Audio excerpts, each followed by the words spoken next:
Hey guys, welcome to the Backwoods Workbench. Today we're going to take some of the magic out of sharpening a knife. What you need to get started is a stone. A lot of stones have two sides. One side's more coarse, the other side's more fine. This is a giant, super fine stone. The finer the grit, or the finer the texture, the smoother the edge is going to be on the knife. The more coarse, the more metal you're going to remove. The most important part with sharpening a knife is you just want to make sure that you have a good angle. So if you set the knife straight on, blade onto the stone, you're sitting at about a 90-degree angle.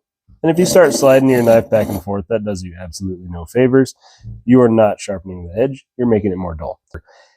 You're sharpening your own knife for at home. Everybody owns knives, everybody's knives get dull. Easiest thing to remember is you're at a 90, you cut that in half, you're at about a 45, cut that in again, you're at about a 20. And really that angle works just fine. It'll be sharp enough to do anything you need it to do at home.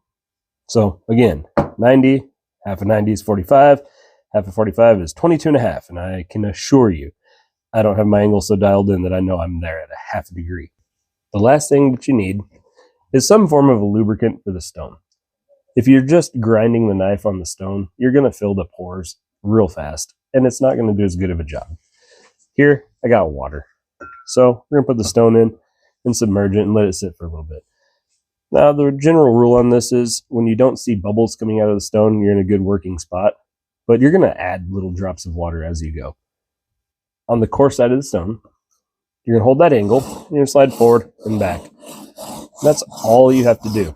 You can already see that there's some dark spots starting to form on here. That's the shavings coming off of the knife. And that's why you lubricate the stone.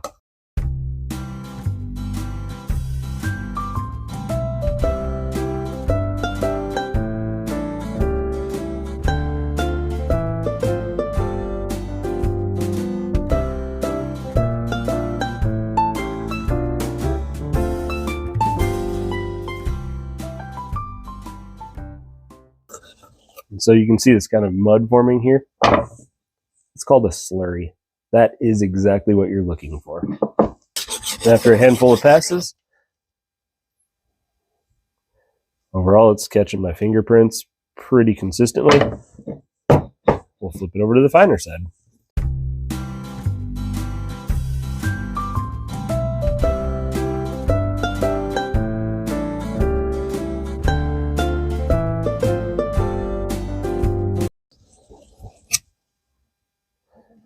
And as far as the edge of the knife goes, there's a whole bunch of different tricks. You can cut paper, you can put on your fingernail and put it at an angle and see if it slides off.